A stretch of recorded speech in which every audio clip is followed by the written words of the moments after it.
What's going on YouTube? Seth Morrison here again. I was going to upload a video Tuesday night after class. I was going to do an interview, but there was only I think 3 of us plus the coach, so he didn't want to do the interview.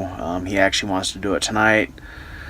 I'm not going to go tonight. I got too much going on up here, and that's kind of what this video is about tonight, is mental disorders or disabilities or illness, whatever you want to call it.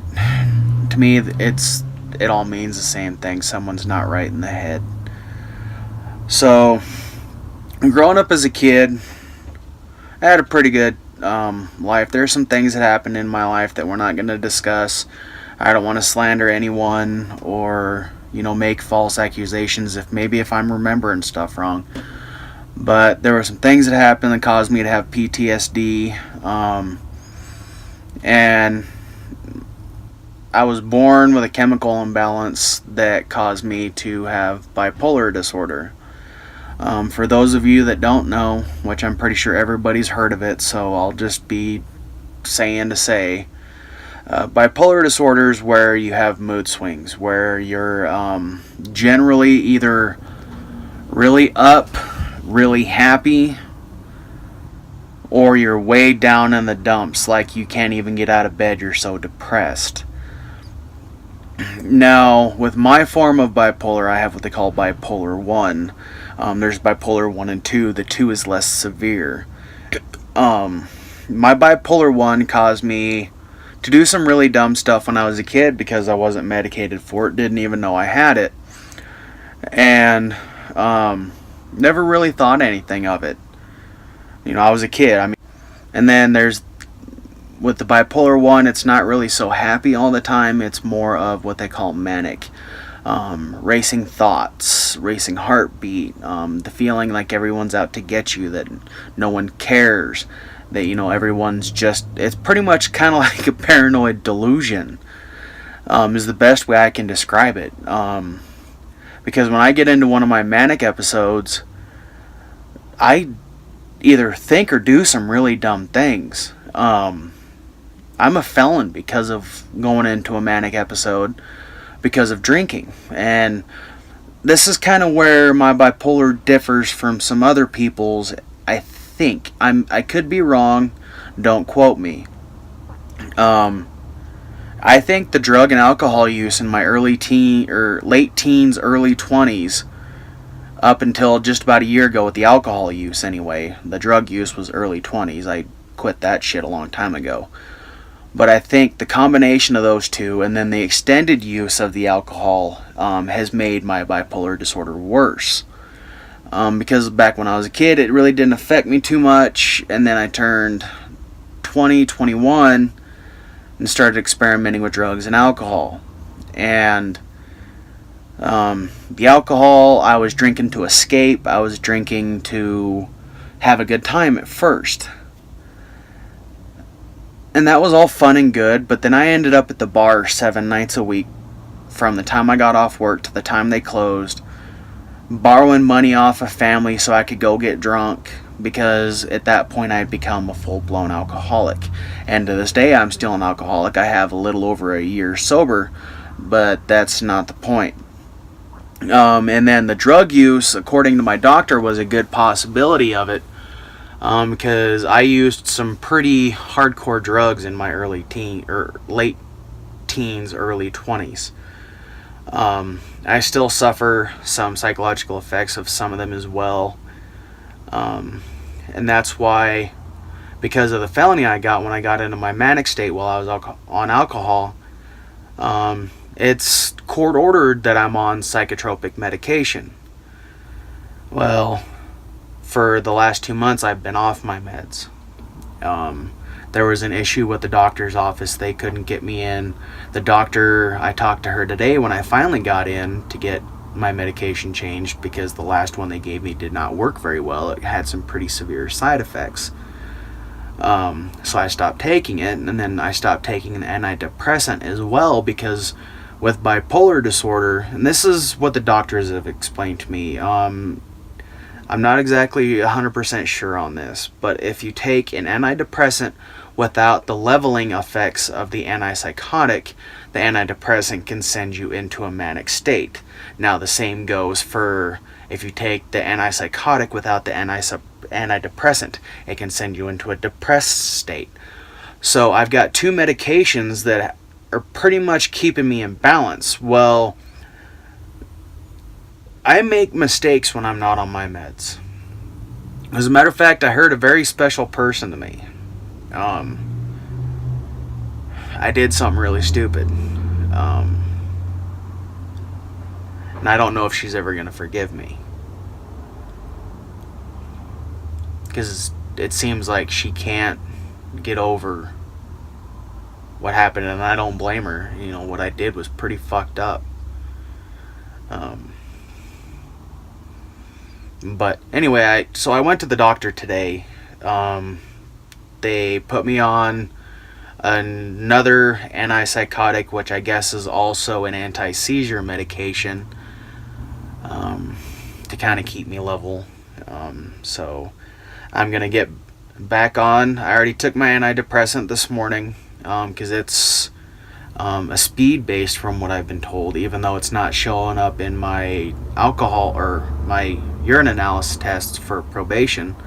So I don't know if it's just that small of a dosage or what it's really made out of, and it's just not showing up because it's an 8 panel and maybe it would show up on like a 10 or 12 panel. I don't know.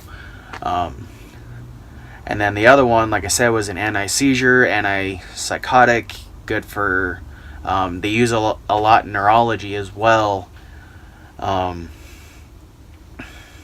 So we'll see how it works out, see what kind of side effects it has. They're having me start off at a fairly low dosage for a week to get my body adjusted to it. And then they're going to up the dosage, and in that 5-day period that I'm on that higher dosage, if I experience any stumbling, any slurred speech, pretty much looking like I'm hammered ass drunk without being drunk, I need to stop taking the medication immediately. She did recommend another medication, but she preferred this one over the other. And I guess the side effects of the other medication were loss of hair, weight gain, and I think there was something else, I'm not sure.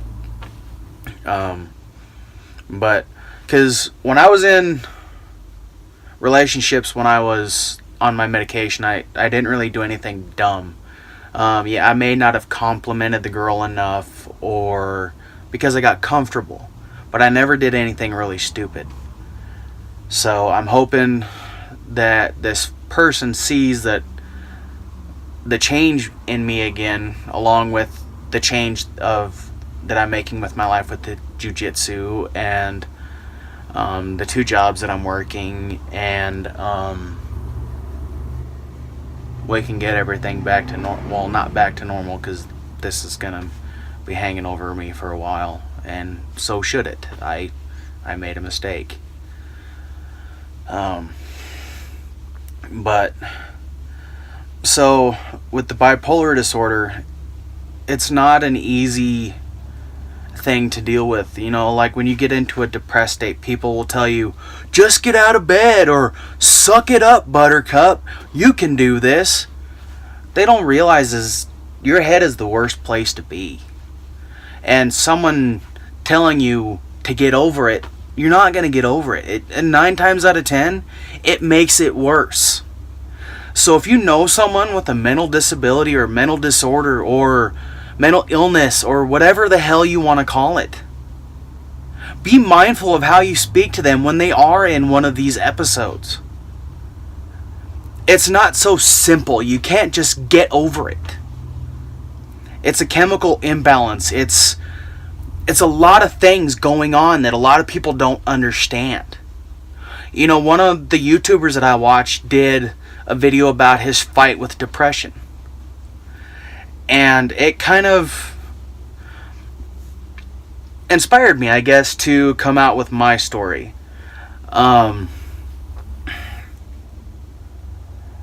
Granted, I don't really see the depression side of it as much as he does. I did when I was younger, but not so much these days. I still get inside my own head and put some really depressing stuff on Facebook and then regret it later. But I think that's, honestly, I don't know.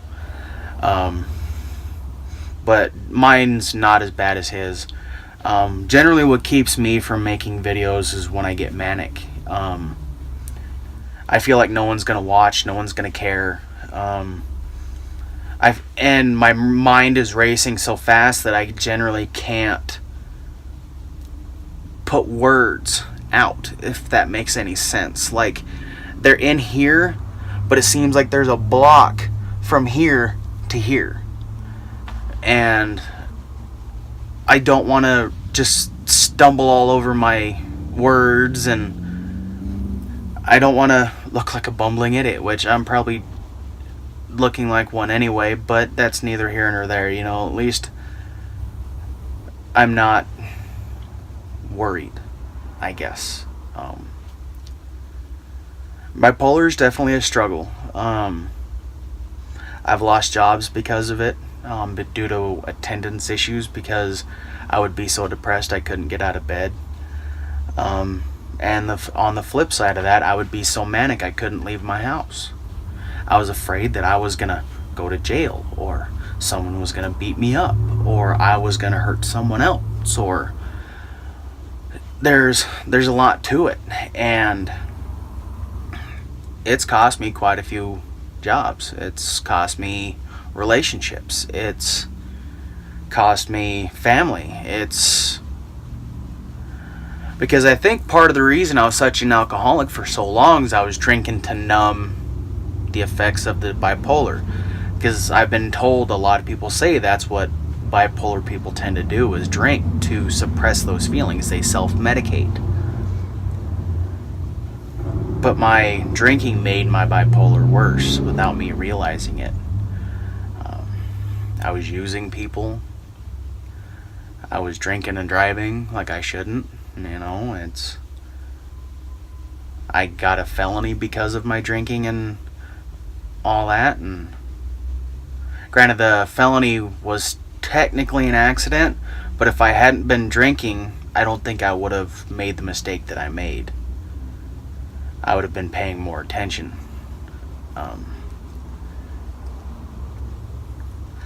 And, you know, bipolar sucks, guys. Now, there's going to be people out there saying, well, I've got bipolar because I sometimes get cranky and sometimes I get sad. No, just because you can go from being cranky to sad or happy to sad doesn't mean you have bipolar. Bipolar is generally one of two ways. Either a really rapid swing, so you can go from extremely happy to extremely sad that quick. Or your mood swings go on for a really long time. Mine isn't so much of the instantaneous mood swing. It's more of the long, drawn out, self-loathing, no one cares, why should I get out of bed? And like, I physically hurt when I'm depressed. Like, my back will hurt, my legs will hurt, and I go to get out of bed just even to use the restroom, and it's excruciating. And just it's crazy. And then like I said, on the manic side, I don't want to leave the house. Everyone's out to get me. No one cares. Everybody hates me. And they hate me so much that they're out to get me. Some people are probably going to say I'm schizophrenic because of the paranoia part of it. But that's how my mania works. I've been tested for schizophrenia. I've been tested for a gambit of other mental disorders or disabilities, illnesses, whatever you want to call them. And the ones that I've been diagnosed with, besides my bipolar, is PTSD from some things that happened in my childhood. And I've also been diagnosed with alcohol use disorder. That one, there's some different variations on the meaning of it. Some people say it's like wet brain, where your memory's shot, and all these other things, which my memory is screwed. But that's neither here nor there. The other aspect of it, according to the one web research that I did, is it's the incessant need to use alcohol. And I tend to agree more with that one than the wet brain, but it's hard to tell because there's different definitions of it, and I don't think anybody's put in a real concrete answer. But yeah, I'm slowly getting over this mental problem. Like I said, I'm getting back on my meds. I'm trying to make amends with people. Like I said, I've been sober almost over a year. Well, over a year. September 29th marked my year mark.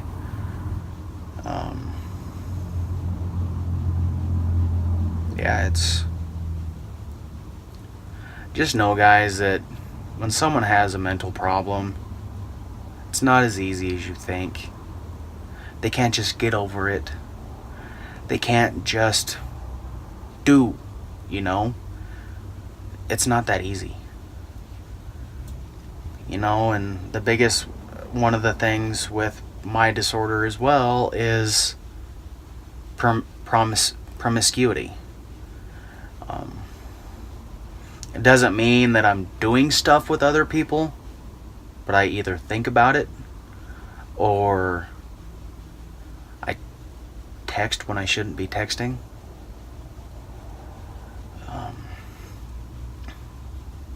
So I'm hoping that me getting back on my meds will make the life change, along with the jiu-jitsu to center me, help me find myself again, and then the keeping busy working.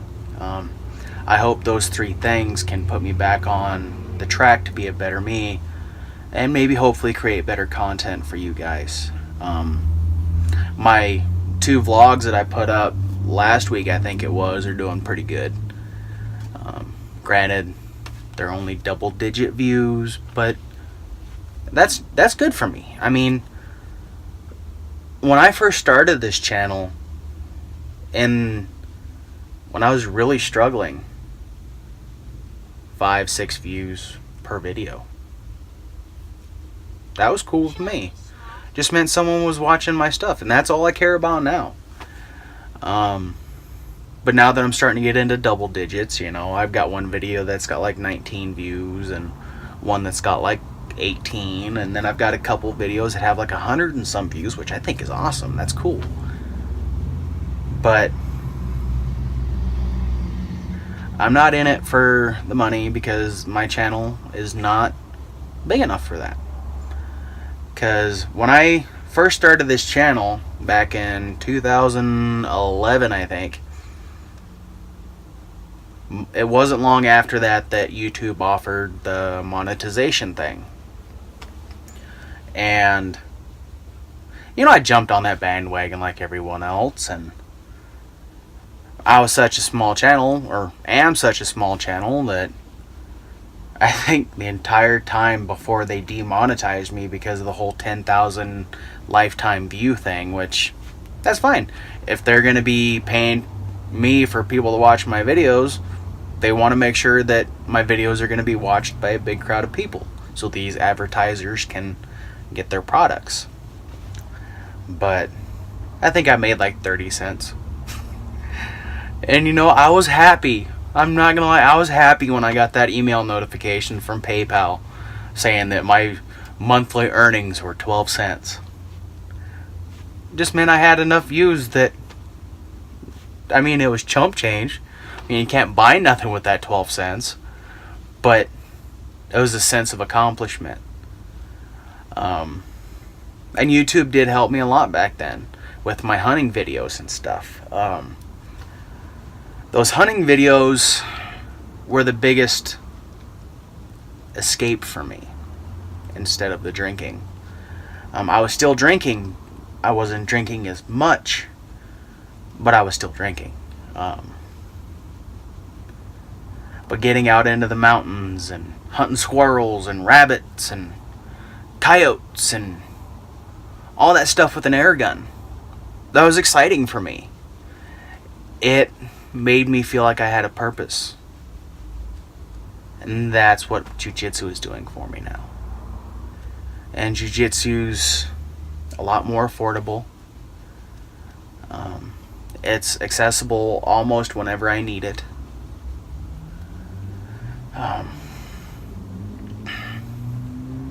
Yeah, it's already helped me a lot. And then I think with the aid of the medication, I'll be back to who I was before all the problems began. And hope I can start earning people's trust back. Because like I said, I've made a lot of mistakes. A lot. I've hurt some really good people.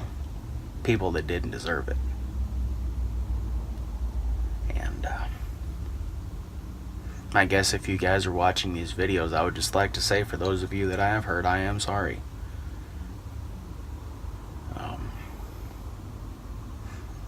I don't know what I can do to make things right, but I want to try. And for the rest of you watching, if you struggle with anything like this, seek help. Don't end up like me and just drinking your problems away, or thinking I'm fine and then end up doing something really stupid when you have an episode. Or don't be stuck in bed for days at a time because you're so depressed you can't get out of bed. Seek help. There is medicines out there. There's marijuana, depending on what state you live in, and depending on your doctor's view of it. So like with my bipolar, I talked to my mental health doctor, and she's seen research saying that it's good for bipolar. She's seen research saying that it's bad for bipolar. Now, I will say it did help with the mania, but it didn't help with the depression when I used to smoke. So we're not going to get into that debate. I'm not going to bash marijuana because it's done a lot of good for a lot of people, but don't take me as promoting marijuana either. I do know that it has its downfalls. I have seen it destroy lives. But alright guys, I know this is a longer video. Most people are only going to watch till about 1 or 2 minutes and then close out, because that seems to be my average view time is about 3 minutes. But I just kind of wanted to give my life story. Kind of some of the struggles that I've dealt with. You know, I've seen other people do it and I've always wanted to, but I wasn't ever always in the right mindset to be able to discuss it, and I think I'm at that now. So if you like my videos, keep watching. If you want to subscribe, go ahead and subscribe. If you don't, that's fine. But I do know I would love to grow this channel. And without you guys, I can't do that. So once again, this is Seth Morrison. I will talk to you guys later.